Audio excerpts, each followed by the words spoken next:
One of the most highly anticipated add-ons for Microsoft Flight Sim on PC, Ground Services X. But if you've been looking over YouTube, in any forums, or just anywhere flight simulation related, you may have noticed the mixed reaction to it.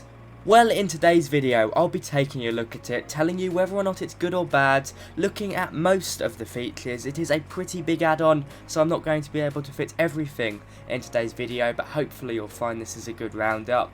We're going to start off with my conclusion, because I think if I set out my point first, then I can basically explain myself after looking at the features. And by the end of the video, hopefully you would have seen a pretty good recap of Ground Services X. Let's get right into it. So if you do like these sorts of videos, please do like, comment and subscribe. Of course, they cost money and time, so your support is always very much appreciated.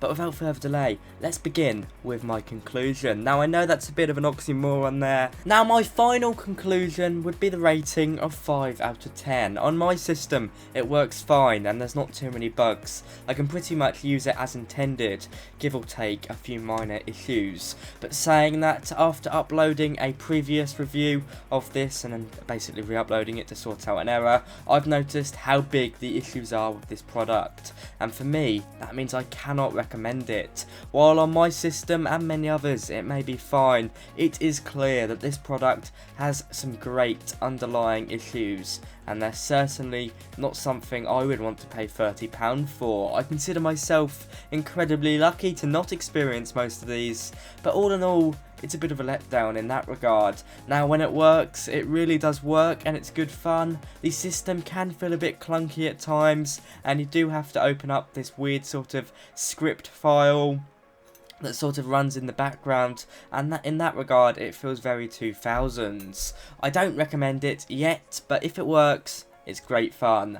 Now, because I said I don't recommend it, it doesn't mean you shouldn't look into it, because as you can see on my screen, it does add some awesome ground services and effects into Microsoft Flight Sim. It might work fine in your system, so do consider it, especially in the future where hopefully they iron out some of these bugs. Now, some of the bugs may be human error, so make sure you read the manual. It's 70 pages long and it's pretty good, but it seems to me, and from my comments, there's just too many issues for me to be able to recommend it as of now. You may even have to find yourself sitting around for a few hours to set it up and read the manual, that sort of thing, and that's something you do have to do whenever you go to a different airport if you want a 100% realistic experience, because of course every single gate at every single airport is going to be different from the next, so you can't really expect a perfect solution every time unless you sit down and do it by hand. That being said, if you don't decide to sit down and do it by hand, do expect things to look a bit funky. You'll see passengers walk through ground vehicles, passengers spawn out of nowhere, passengers walk around weird waypoints, that sort of thing.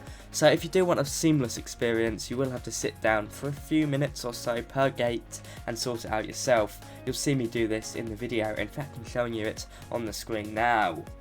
So there's my conclusion. On paper, and certainly in parts, it is really good and really can add a lot, but I'm afraid the execution is pretty poor.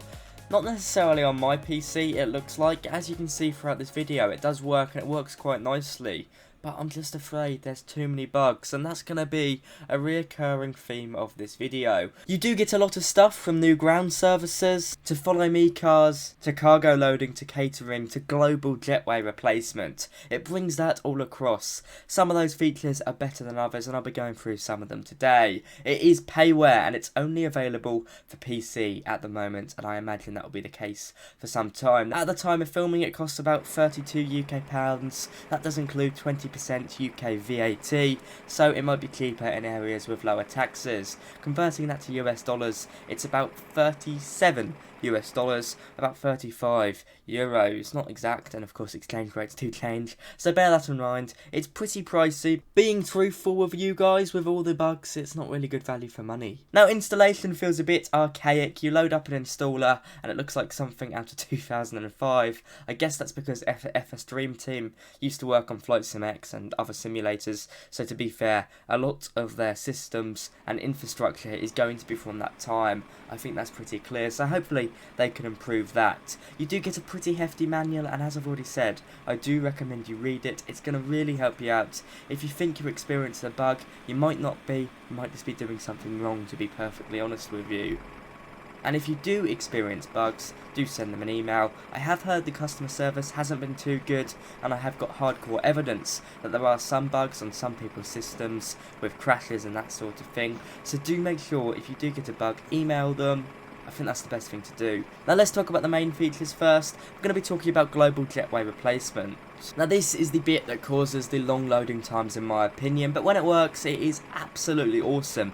Every single airport with jetways in Microsoft Flight Sim gets some sort of update, so I guess it's a global update really. And I don't know how they do it, but they seem to be able to draw real life logos at certain airports and import them or insert them into jetways. For example, at San Diego Airport, you'll notice the San Diego logo on jetways, or airline specific logos on jetways where those airlines fly. The same with London Stansted Airport and London Heathrow Airport. It is really cool, not 100% realistic because of course not all airports are like that, especially smaller ones, but it does make a big difference and really does add a level of immersion. As I said, I do think this is the one that results in the long initial loading times. Refer to the manual if you think this is causing you issues. It hasn't caused me any issues, but it does increase loading times momentarily when you start up, purely because it's got to pull all the data and then insert it into Microsoft Flight Sim like that. Now let's talk about ground services, the sort of main focus of this add-on. We've got global replacement of ground services, and this adds realistic sort of liveries, I guess, to ground services, as well as actually remodelling them, adding new animations, and especially important, adding sounds. Now, most of the time, 9 times out of 10, it does result in a more realistic experience. And if it doesn't for you, for example, if you've got a British Airways themed pushback tug in South France, which hasn't happened to me, but I imagine it could happen depending on how it injects it, then you can swap over and select a different airline or different handling agency. When you do select ground services, you will notice, depending on where you are in the world, it will ask you what company or provider you'd like to use. It's pretty cool. Now, ground services themselves, how they've been modelled and textured, I do feel like some of them have been ported over from P3D, purely because some of them are quite pixely and blurry, but that might just be getting up close to them, because of course they've got to balance performance over texture quality, and to be honest I prefer lower texture quality and higher performance than the other option. But saying that, when you're in the cockpit you really don't feel it. Now of course you've been getting a good look at ground services in action, and you're noticing the awesome animations that they've brought along. The big thing being passengers walking upstairs and that sort of thing. It is really cool. Pushback does work, but I have to say I still prefer the freeware toolback pushbar add-on. It's pretty cool, it does work, but to be fair I just prefer toolbar pushback, purely because I find pre-planning with that is just a bit quicker than going through the editor with this one, but that's just my personal opinion. And as you can see on the screen, using Toby's Eye Tracker 5, you can get a really good view of the aircraft from the outside, all the passengers walking about. It does look good fun. FS Dream Team have integrated Ground Services X into the toolbar, so it works just like that. You click on it and it pops up. You get stuff like buses, realistic baggage handlers actually moving the bags. I do think the videos kind of speak for themselves, so I don't want to point out the obvious. It is really cool when it works, of course. But all in all, ground services, once you've set them up properly, and I'll be talking about how you do that, it is really cool. Now, how do you set up ground services? Well, you can move around each individual vehicle. You can set up gates and passenger walkways. You can even remove the traffic cones that go round the aircraft. As I've said, it's not perfect, but going into the editor, you can really get a good feel for actually how detailed they've made this add-on, because there's stuff you can move that, to be fair, you'd never think of moving. You can change stuff with a gate, like whether it's got jetway boarding or walking boarding. I don't know if that's how you say it, but we'll roll with it anyway. You can add wing walkers for when you're pushing back.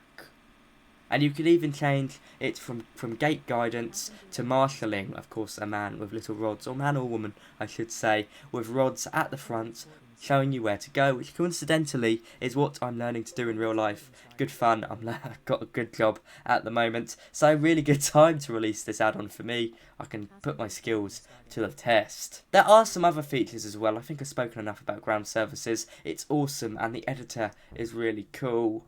But there are some other features, such as the Follow Me car. Now this is really cool. Basically, after you land, you head up into the GSX menu by going to the toolbar, and then it'll ask you where you want to go. Now whether you're on VATSIM and they provided you with a gate, or you kind of know where to go, you select that, as you can see me doing here. A little car will come along, saying follow me. You follow that, it will take you along the taxiways and you'll appear at your gate eventually. And the cool thing about that is that if you don't want to follow it, you can just press teleport and it will take you there. And one thing I should say as well before we go and wrap it up is that all of these ground vehicles you see are replaced across an airport, so it's not just in a gate. It's not just in the zone you're near to, it's everywhere, and they spawn in far away from your aircraft and drive over, so it doesn't look unrealistic. They do just work like they work in real life, and I think that's really cool. There are a few options you can change. For example, you can go into aircraft specific menus and change stuff like your door positions, your cargo door positions, your nose gear position and everything like that to make sure ground services interact with your aircraft as realistically as possible. I'm not going to go into that because this is a quick review and I fear that would bog down the video, but I may do some tutorials on it in the future. All in all, I'm afraid I cannot recommend it, at least not now. I'm sorry FS Dream Team, with all the bugs I've seen in my comments and across on videos across YouTube, FS Dream Team seems to have become FS Nightmare.